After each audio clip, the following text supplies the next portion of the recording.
How is it December already? The Boston Bruins have played 22 games, 60 games remaining on the schedule, but at this point in the season, they are first in many important stat categories. We're going to see where they measure up against the NHL's top 5 teams, as well as touch on the Jack Edwards and Pat Maroon situation here on today's episode of Locked On Boston Bruins. You're Locked On Bruins, your daily podcast on the Boston Bruins. Part of the Locked On Podcast Network, your team every day.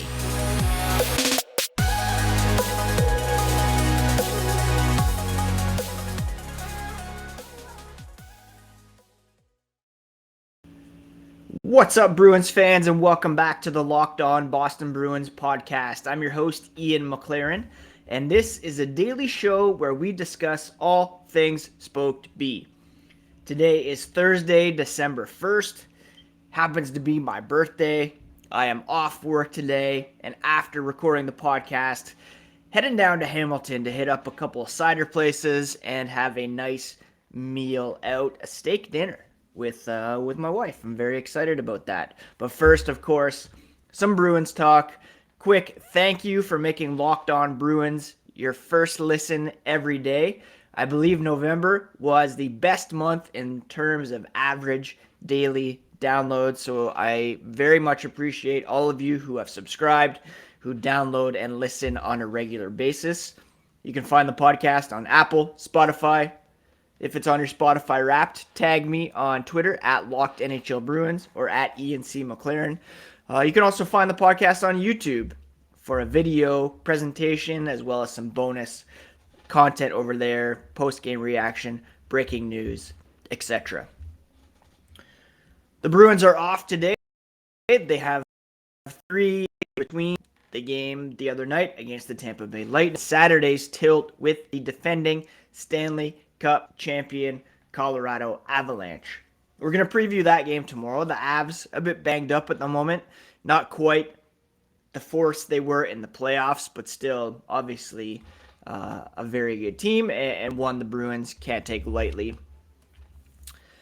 On Thursdays here on Locked On Bruins, I do my weekly cup check. It's a look at the NHL's top 5 teams and where the Bruins rank among them. They have some competition emerging in the Atlantic Division. There's a couple teams out west that have been pretty good lately, and another team in the East that is as close to the Bruins as any. But as it stands here on December 1st, the Bruins are 19-3. They're in a tie for the most points accrued through this point of the regular season, 38. But they've played one fewer game than the New Jersey Devils and therefore have a better point percentage, 864 point percentage. They are tops. Actually, they're second in the NHL in total goals. They are top-ranked team in terms of fewest goals allowed. And because they've only played 22 games, they therefore rank first in goals for per game with 3.95. And they have allowed the fewest goals per game, 2.18.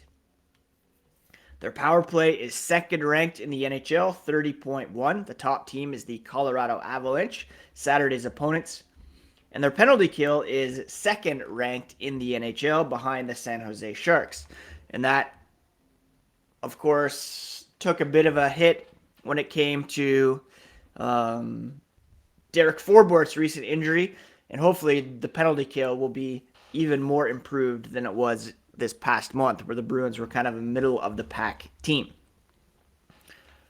So as of right now, the Bruins are a legit wagon and have indeed been the best team in the NHL to date. You can quibble about their strength of schedule. We'll look at their underlying numbers in the next part of the show, but as it stands, the Bruins have done as well with their schedule as any team around the NHL, if not better. You can only play the teams that are on the schedule. You can say, oh, maybe the NHL gave them a favorable schedule off the top because Brad Marchand, Charlie McAvoy were going to be injured. Whatever. The Bruins have played 22 games. They've won 19 of them, more than anybody else around the NHL, save for the New Jersey Devils, who have lost one more game than the Bruins. And they're indeed the second team in the top 5 this week. 19-4. 3.78 goals per game, which is 4th in the NHL, and they're allowing only 2.22 goals per game, which is 2nd behind the Bruins. So the New Jersey Devils are legit. If you've been sleeping on the Devils, thinking they might come back down to earth, don't, because they're a legit team in the Eastern Conference, if not a legit Stanley Cup contender. Jack Hughes, Nico Hischier, Jesper Bratt up front, Dougie Hamilton, John Marino, who's been injured on the back end. Vitek Vanacek has stepped up and become a legitimate starter for the Devils. The third place team right now, Vegas Golden Knights, who the Bruins will play twice over the next couple of weeks. 17-6-1, our Bruce Cassidy's team. They're up there in terms of goals per game. They rank 9th. They're allowing 2.63 goals per game, which is 7th. So in those key metrics, they're outside the top 5. But total points, they're 3rd.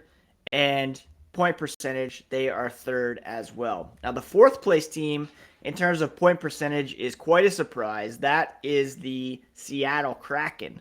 They're 14-5-3, 31 points, a 7.05 point percentage. Their offense rolling at 3.82 goals per game. They could use a bit more defensive help, as their goals allowed per game is 14th. So if they can shore up the defense, maybe Philip Grubauer returns from injury, stabilizes the net, although Martin Jones has played pretty well, then they could be a legit playoff team, could possibly challenge to win a round or two, although beating Vegas in the Pacific would be kind of difficult. There's a red-hot team that has jumped into the top 5. Our old friends, the Toronto Maple Leafs. They're 15-5-5, a 700-point percentage. Their offense, not as good as you might think it would be. They are ranked 18th with a 3.04 goals per game average. It's actually their goaltending that has been stellar as of late, allowing 2.48 goals per game. That's 3rd fewest in the NHL. Matt Murray, Ilya Samsonov beginning to form a pretty decent goaltending tandem for the Toronto Maple Leafs. Now, there's a couple teams outside the top 5 that we need to keep an eye on. Out west, the Winnipeg Jets ranked 6th with a 690 point percentage so far. The Dallas Stars, 652. I really think this team is emerging as a legitimate threat out west. They, like the Bruins, have 3 pretty balanced scoring lines. They have some great talent on the back end and a emerging star goalie in Jake Ottinger. The Colorado Avalanche, we'll talk more about them tomorrow, like I said, as we preview Saturday's game. They rank 9th when it comes to point percentage. The Carolina Hurricanes are 8th, and they too always a team to be keeping an eye on, although they are currently allowing more goals per game than they are generating. If they can get their offense going, Max Pacioretty will soon be back in the lineup, or making his debut for the Hurricanes, so they could be a team to keep an eye on.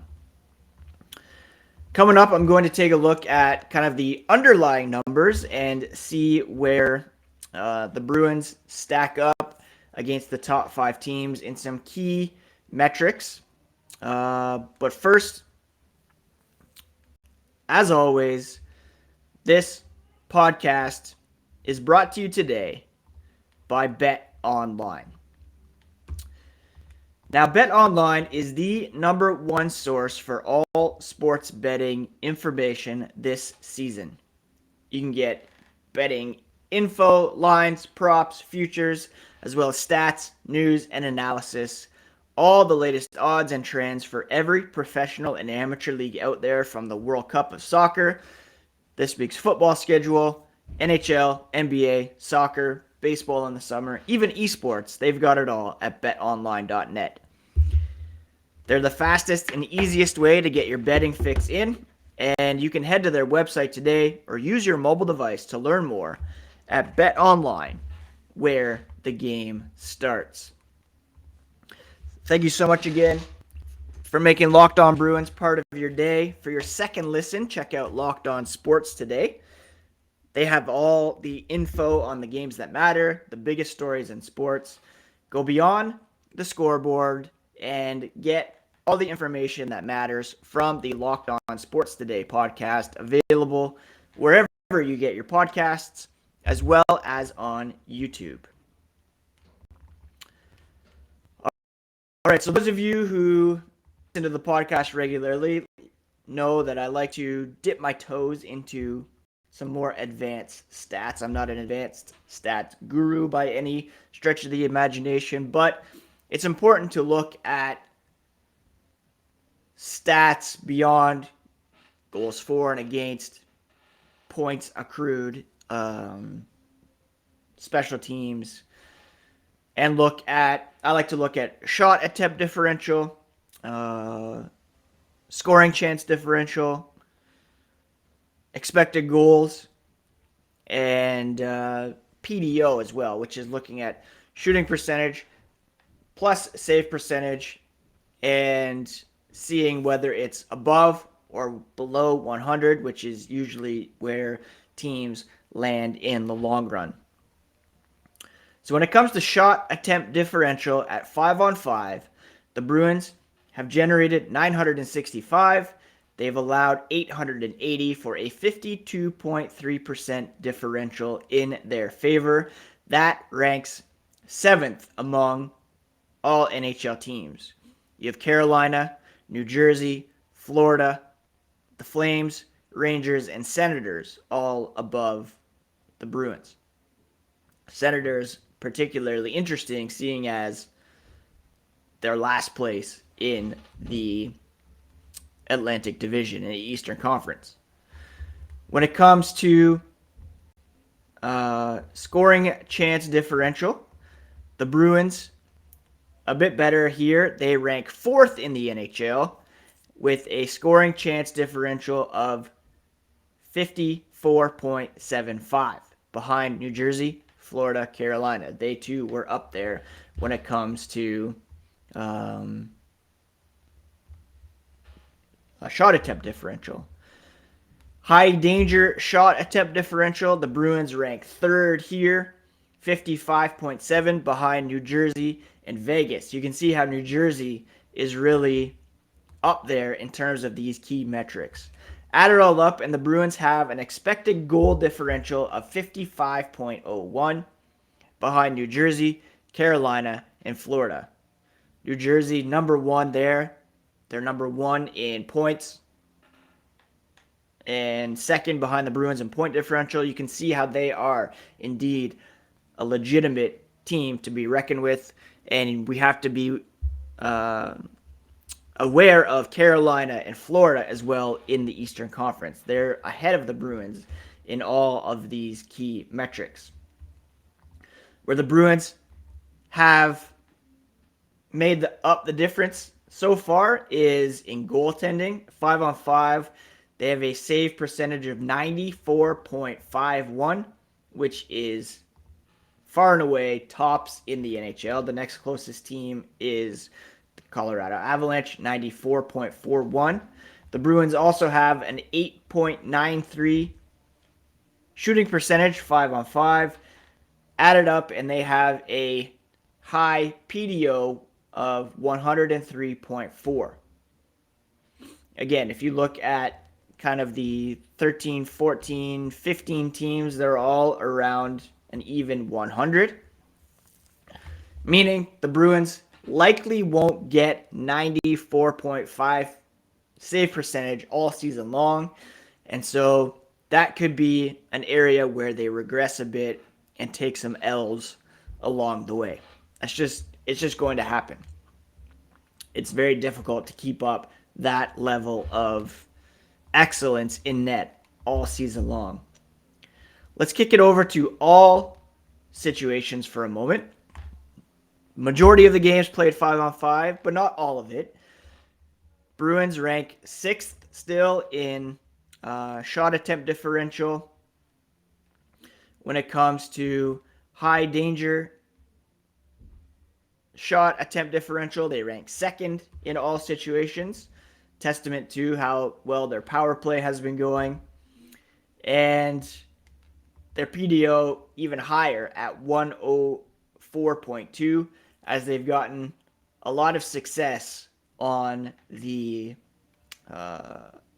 power play. Shooting percentage of 11.55. Save percentage goes a bit down, which is natural. You're going to allow more goals on the penalty kill than you will 5-on-5 generally. But the Bruins still in or within the top 5 when it comes to some of these underlying numbers. But the New Jersey Devils are higher than them in some of these key metrics, and they have a more reasonable PTO of 102 in all situations, which puts them down in 6th. The Bruins, I don't want to say they've been lucky so far, but they have had perhaps an easier schedule than some. And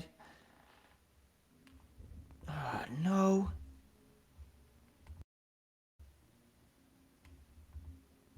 What is happening? I've lost the video portion of the show here for some reason. That's annoying, but it seems like it's still recording audio, so let's keep going. Let me put up some thing on the background. No, whatever. That's annoying. So what was I saying? Yes, I don't want to start over here. So all that to say, the Bruins, top 5 team when it comes to shot attempt differential, top 5 in other key metrics, but perhaps not as encouraging as some of the other teams around the NHL, including the New Jersey Devils and Carolina, Florida, a team to watch out for as well. All right, let's take a quick ad break here. We'll come back and talk about the Jack Edwards and Pat Maroon situation. First, I want to thank you again for making Locked On Bruins part of your day. Please do subscribe if you haven't already, and join the Locked On Bruins train as we head into December. All right, so the big talk around the Bruins the other day was with respect to Jack Edwards, Pat Maroon, and what he said during the game the other night. If you missed it for whatever reason, here's what Jack Edwards said during the game. He was discussing Pat Maroon, who's listed at 238 pounds. He has a nickname, Big Rig, but also a nickname, Fat Pat. Edwards said he was listed at 238 pounds on day 1 of training camp. I've got a feeling he's had a few more pizzas between then and now. Edwards added, intermittent fasting for Pat Maroon is like 4 hours without a meal. Pat Maroon, of course, won back-to-back Stanley Cups with the St. Louis Blues in 2019, beating the Bruins. Tampa Bay Lightning in 2020, then won a third consecutive championship in 2021. You could easily come back with, I can't hear you, I've got my Stanley Cups rings in my ears, a la Patrick Roy. But what he did do was, I should add, Edwards did acknowledge Maroon's playoff achievements. He said, hey, 3 cups in a row, who can argue with his formula? I don't think Edwards was being particularly malicious. I think he was just, talking, thinking he was being funny, and didn't really come off that way to many, including some prominent hockey media people who called Jack Edwards out on Twitter. Now, the person whose response mattered most is, of course, Pat Maroon. He responded Wednesday that he would make a $2,000 donation in Edwards' name to Tampa Bay Thrives in support of those struggling with mental health, bullying, and body image, and he encouraged others to do the same. Steven Stamkos jumping on that as well. Some others on the hockey Twitter, including the Carolina Hurricanes, of whom Jack Edwards has had issues with in the past. Now, I'm not the biggest Jack Edwards guy. I'm going to say that up front. I could take him or leave him. Obviously not for everybody, including some Bruins fans who get tired of his shtick every now and again. I think he was trying to be funny here, not trying to be particularly malicious. The president of the Hockey Writers Association accused him of being drunk, which is a whole other issue. If you don't want someone fat shaming, perhaps don't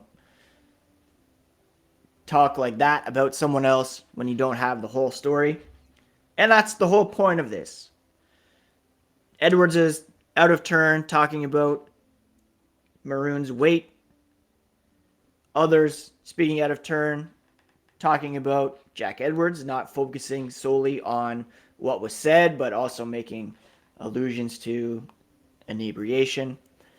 And Pat Maroon setting the example by taking the high road and making a donation in Edwards' name to an organization that supports people who are being bullied, struggling with body image, etc. That is the moral of the story here. A, don't speak out of turn about people when you don't really know what you're talking about.